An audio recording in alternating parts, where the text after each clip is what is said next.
చూస్ country delight, live better. ఇప్పుడే country delight యాప్ని download చేసుకోండి. ఆంధ్రప్రదేశ్ ప్రభుత్వం పేదరిక నిర్మూలన దిశగా తీసుకుంటున్నటువంటి కొన్ని నిర్ణయాలు ఆసక్తికరంగా మారుతున్నాయి. P4 పేరుతో ఏపీ సీఎం చంద్రబాబు నాయుడు దేశం మొత్తం దృష్టిని ఆకర్షించారు. అట్టడుగున ఉన్నటువంటి బడుగు వర్గాల ప్రజల్ని దేశంలోనే అగ్రస్థానంలో ఉన్నటువంటి సంపన్న వర్గాలు ఏ విధంగా పైకి తీసుకురావాలనేది ఈ ప్రణాళిక సంకల్పం, లక్ష్యం. సో దీనికి ఒక కొత్త రూపం ఇచ్చేటువంటి ప్రయత్నం ఆంధ్రప్రదేశ్ ప్రభుత్వం చేస్తుంది. దీనికి సంబంధించి ఒక జీవోని రిలీజ్ చేసింది, ఏకంగా ఒక ఫౌండేషన్ని ఏర్పాటు చేస్తుంది. ఆ అంశాలను ఒకసారి తెలుసుకునే ప్రయత్నం చేద్దాం. ఆంధ్రప్రదేశ్ ప్రభుత్వం P4 అమలు కోసం స్వర్ణాంధ్ర P4 ఫౌండేషన్ పేరుతో ఒక ఫౌండేషన్ని ఏర్పాటు చేసింది. దీనికి సంబంధించినటువంటి ఆర్డర్స్ కూడా రిలీజ్ చేసింది. అలానే అపాయింట్మెంట్, దాని వైస్ చైర్మన్ కింద సి కుటుంబరావు గారిని అపాయింట్మెంట్ చేసింది. గతంలో ప్లానింగ్ కమిషన్కి, ఆంధ్రప్రదేశ్ ప్లానింగ్ కమిషన్కి ఆయన చైర్మన్గా కూడా వ్యవహరించారు.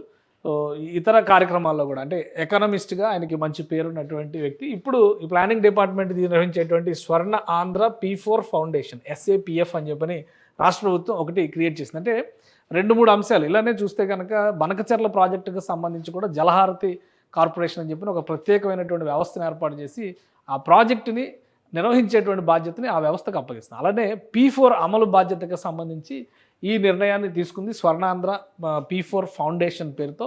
దీనికి చైర్మన్గా సీఎం వ్యవహరిస్తారు. సీఎం స్థానంలో చంద్రబాబు నాయుడు గారు ఉంటారు కాబట్టి ఆయన చైర్మన్గా వ్యవహరిస్తారు.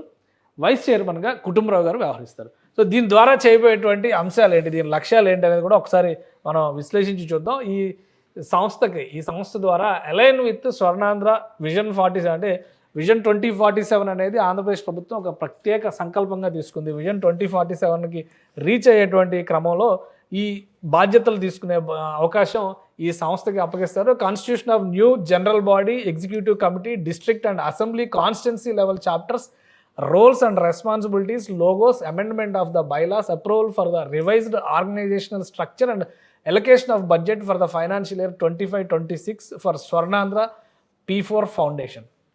సో అన్ని అంశాలను కూడా ఇందులోనే మెన్షన్ చేస్తారు. దాని విధి విధానాలను నిర్ణయించడంతో పాటు కాన్స్టిట్యున్సీ లెవెల్కి, అంటే నియోజకవర్గ స్థాయి వరకు దీనికి సంబంధించినటువంటి వ్యవస్థలను ఏర్పాటు చేసే బాధ్యత ఈ ఫౌండేషన్కి అప్పగించారు. అందులో కీలక పాత్ర government hereby appoint C Kutumbarao as vice chairman of the Swarnandhra P4 foundation with the following roles and responsibilities. అవి కూడా ఒక క్లారిటీ ఇచ్చారు. రోల్స్ అండ్ రెస్పాన్సిబిలిటీస్ విషయంలో కూడా రాష్ట్ర ప్రభుత్వం ఈ జీవోలోనే విషయాన్ని మెన్షన్ చేసింది. ఎందుకంటే స్మార్ట్ ఆంధ్రప్రదేశ్ అనేటువంటి డ్రీమ్ని చేరుకోవాలంటే కనుక ప్రతి ఒక్కరూ ఆంధ్రప్రదేశ్లో అభివృద్ధిని సాధించాలి. ప్రగతిశీల వాతావరణంలో ప్రతి కుటుంబం కూడా ఉండాలంటే కనుక ఖచ్చితంగా కొన్ని నిర్ణయాలు అమలు చేసేటువంటి బాధ్యత సంబంధిత వ్యక్తులకి ఇవ్వడం మంచిదని చెప్పని రాష్ట్ర ప్రభుత్వం భావిస్తుంది. అందులో భాగంగానే preside as the chairperson of the executive committee of the SAPF, అలానే ensure that the decisions of the government general body and executive committee are implemented in a timely and effective manner, provide strategic oversight to the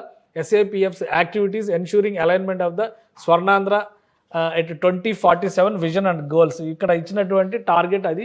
so ఆ Swarnandhra vision సాధించడానికి కావాల్సినటువంటి ప్రణాళిక మొత్తాన్ని కూడా ఇది strategic leadership, government liaison, external engagement. ఎందుకంటే ఇందులో 2 రకాల కాంబినేషన్స్ ఉంటాయి. ఒకటి గవర్నమెంట్ ద్వారా ఆపరేట్ చేయడం ఒక ఆస్పెక్ట్ అయితే, పేద నిమ్న బలహీన వర్గాలను ఎంపిక చేయడం, గ్రౌండ్ రియాలిటీలోకి వెళ్ళి పనిచేయాల్సినటువంటి అవసరం ఉంటుంది. రెండోది elite class of the society, వాళ్ళందరితో కూడా ఇక్కడ సంప్రదింపులు జరపాలి. అందుకనే along with planning department and national international forums, CSR conclaves, donor coordination meetings and stakeholder engagements, ఇవన్నీ కూడా చాలా వేగంగా చేయాలంటే కనుక సమర్థమైనటువంటి నాయకత్వం ఉన్న వ్యక్తులకు అప్పగించాలి. ఆర్థిక అంశాలపైన అవగాహన ఉన్నటువంటి నిష్ణాతులైనటువంటి వాళ్ళకి అప్పగించాలి. కాబట్టి కుటుంబరావు గారిని దీనికి సెలెక్ట్ చేసిన ఆంధ్రప్రదేశ్ ప్రభుత్వం. సో ఆయన త్వరలో బాధ్యతలు తీసుకుంటారు. P4 మిషన్ని ఒక ప్రత్యేకమైనటువంటి అంశంగా, ప్రత్యేకమైన ఎజెండాగా ఆంధ్రప్రదేశ్ ప్రభుత్వం తీసుకుంది. ముఖ్యంగా చంద్రబాబు నాయుడు ప్రతిపాదించినటువంటి ఈ విధానానికి దేశవ్యాప్తంగా కూడా మద్దతు లభించింది. ప్రతి రాష్ట్రంలో కూడా ఈ తరహాలో పనిచేయగలిగితే కనుక పేదరిక నిర్మూలన అనేది సాధ్యమవుతుందనే ఆలోచన చేస్తున్నారు. అంటే ఈ బలహీన వర్గాల కుటుంబాలు లేదా ఆర్థికంగా వెనుకబడినటువంటి వర్గాలకి ఎంపిక చేసి వారి పిల్లలకి మంచి విద్యార్థులకి చదువు చెప్పించడం కానీ, మంచి ఉద్యోగ ఉపాధి అవకాశాలు కల్పించడం కానీ, ఈ బాధ్యతలన్నీ కూడా P4 ఫౌండేషన్ ద్వారా తీసుకుంటుంది.